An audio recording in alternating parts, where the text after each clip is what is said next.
Hey guys, welcome back to my channel. It's been a couple of weeks, but hopefully we're back to regular viewing. So thank you for watching. This video is going to be a combination of things. I haven't posted in the past few weeks due to various reasons. I'll go through them as we go along into the video. This light is a multicolored light, so it's going to be changing, so we're going to have, see, as I talk, we're going to be changing. So yeah, the last video you probably would have seen of mine would have been my reading vlog, where I was reading Horror Store and, let me find it, Woman in the Window. And that was about 3 weeks ago, and I haven't posted since then.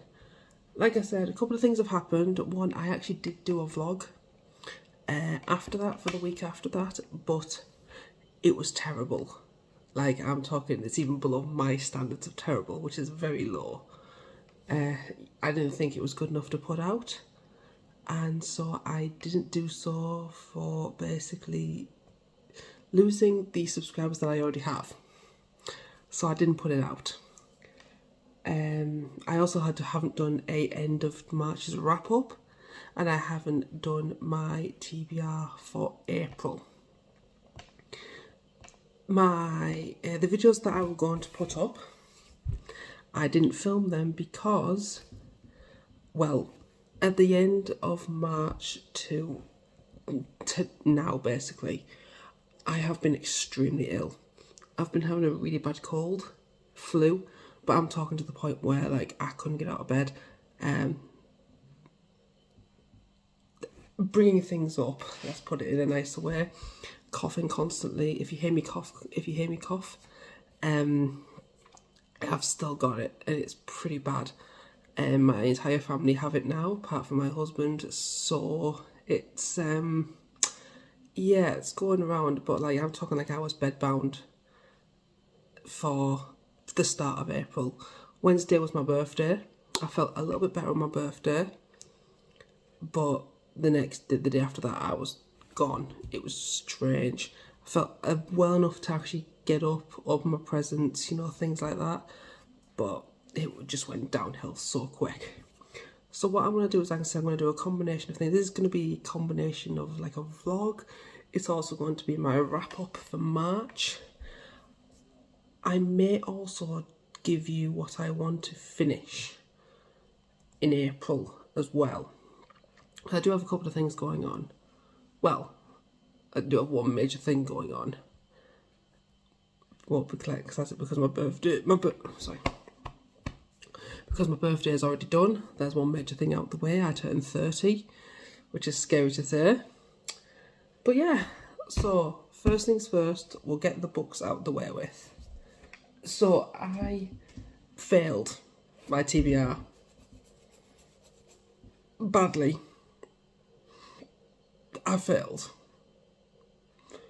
I'll show you what I did. So I had 6 books, well 5 including a buddy read, and I read Horror Store, read that, loved it. I'll do it in order. DNF this, I got about 120 odd pages in and I absolutely hated it.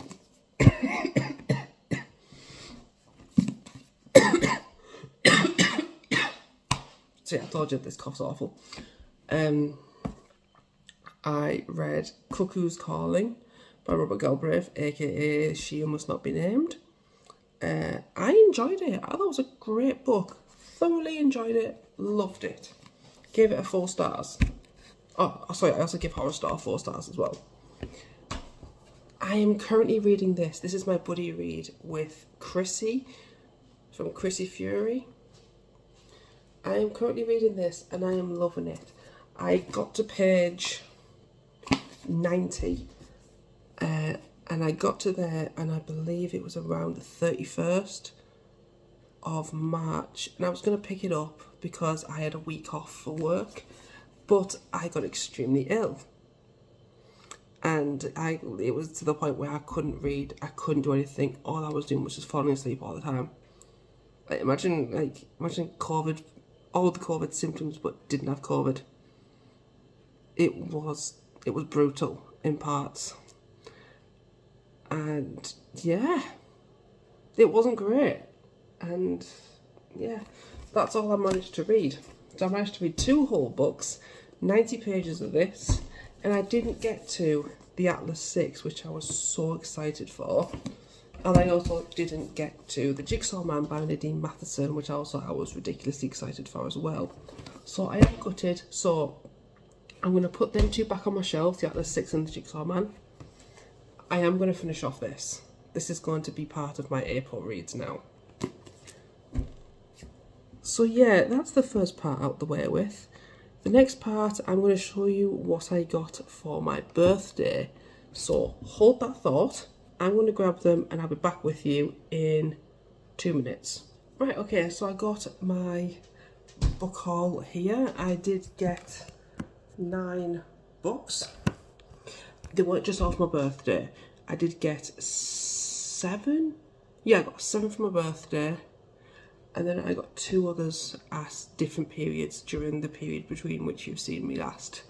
And I'll go through the ones that I got randomly first. Okay, so I went to the shop in Morrison's. What I didn't realise is that my Morrison's has like a little table with books on it. I don't know if they've just started doing it. I haven't been there in a long time, and so they've just started putting books out on it. It's for charity, and you put whatever much money you want to put in the little box, and you get a book. Pick a book up from the table. I saw this, and it's by Natsuro Kirino. I'm not sure that I've pronounced that correctly, and it's called Out, and it's a Japanese thriller / horror, and it just sounds so amazing, and like it just looks ridiculously scary, and I'm fully invested already. So yeah, it's when you discover a taste for the unthinkable. Could you be drawn into a murder, for friendship, for a way out of your dreary existence? What happens when you cross the line? Like, it just sounds so good. And yeah, like I said, I picked it purely just on, it's a cover buy. That's all it is, it's a cover buy. So that's the first one. The second one, I had no intention of actually picking up. My sister went to town to get 2 books that she had pre-ordered from Waterstones, and while she was down there, because I went down with her, she was like, pick a book. And I was like, well, no, I don't need any more books. And she was like, look, pick a book, because I'll get basically like £10 off the next time I go, because she needed like a half a stamp. After a lot of convincing, she finally basically was like, get a book now. So I was like, right, fine. After a lot of umming and ahhing, I've chosen Daphne du Maurier's Rebecca. How beautiful is that cover, by the way? Like, it is so pretty. So I'm obsessed. And yeah, if you don't know what Rebecca is, it's this like classic creepy ass tale. Last night I dreamt I went to Mandalay again. Working as a paid companion to a bitter elderly lady, the timid heroine of Rebecca learns her place. Life is bleak until on a trip to the south of France she falls in love with Maxime de Winter, a handsome widower whose proposal takes her by surprise. Whisked from Monte Carlo to Mandalay, Maxime's isolated Cornish estate, the friendless young bride begins to realise that she barely knows her husband at all, and in every corner of the room is the phantom of his beautiful first wife, Rebecca. Rebecca is the haunting story of a woman consumed by love and the struggle to find her identity. Like, I watched the film, the Netflix film, and it was so good, and I wanted to read the book so much, and then when I saw it, and it was cheap as well, I was like, if I don't get it now, I'm going to regret it. And my sister happily bought it from me, so I'm so grateful for her for all that. Right, next up are the books that I actually got for my birthday. So I got Bunny by Mona Awad. I saw this in a recommendation from my favourite booktuber, Cody. And as soon as she spoke about it, I was like, this is up my street. This is completely up my street. Why haven't I heard of this before? And yeah, I believe it's basically about these rich girls that call each other Bunny. I don't know too much about it. It's kind of like a satire mixed with horror. And I am completely in. So yeah, it's what I was described to is it's like Mean Girls but with horror. So I'm in. That's all I know about it. The next one I've picked up purely because I've seen this author so much and I want to try her work. It is, I don't know if it's Babel or Babel by R.F. Kuang. I know that this young author has been getting so much hype and I know she's meant to be so incredible. I want to try her. Again, I've heard of this author through Cody and also through Becca in the books as well. And yeah, basically set in Oxford. The city of dreaming spires is a centre of all knowledge and progress in the world. At its heart is Babel, Oxford University's prestigious Royal Institute of Translation, the tower from which all of the power of the empire flows. Orphaned in Canton and brought up in England by a mysterious guardian, Robin Swift thought Babel was a paradise, until it became a prison. But can a student stand against an empire? And it's apparently for fans of Philip Pullman, who I loved the first book in his Dark Materials. I haven't read the 2 or 3 yet, but they're on my list. But this just sounds so good, and I'm fully wanting to read it, and I want to try everything she writes. The next one is Camp Damascus by Chuck Tingle. This book sounds just so good, so creepy, so scary. It's basically Camp Damascus, nestled in the Montana wilderness, is the world's most effective gay conversion camp. Parents send their children from around the world to experience the program's 100% success rate. But the story isn't about that. The story is about Rose Darling, a God-fearing young lady who can't stop puking up flies. It's about her parents who ignore her visions of an eerie woman with sagging pale skin who watches from the woods. It's about the desires deep inside Rose that don't seem to make any sense, and her waking nightmares that are beginning to feel more like memories. And maybe, just maybe, it's a little bit about Camp Damascus after all. Like, how creepy and scary does that sound? And it's not that long either. It's only like about, it's like barely 300 pages. Sorry, 324 pages. So I want to get this done very quickly. And yeah, I heard about this from Cody.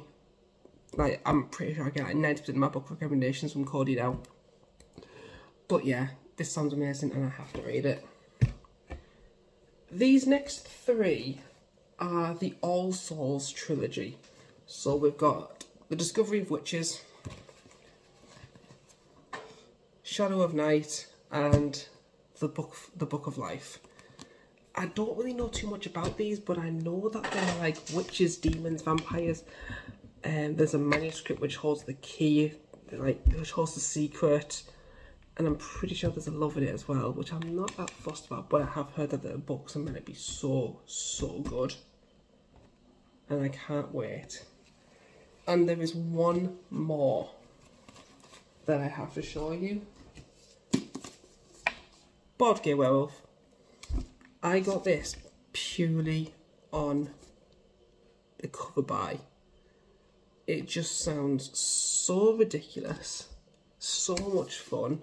If you haven't heard it, it's basically Brian, an aimless slacker, not a sacker, in his 20s, works double shifts at his waiter job, never cleans his apartment, and gets blackout drunk with his restaurant comrades Nick and Darby. He has been struggling to manage his transition to adulthood almost as much as his monthly transitions into a werewolf. Really, he's not great at the whole werewolf thing.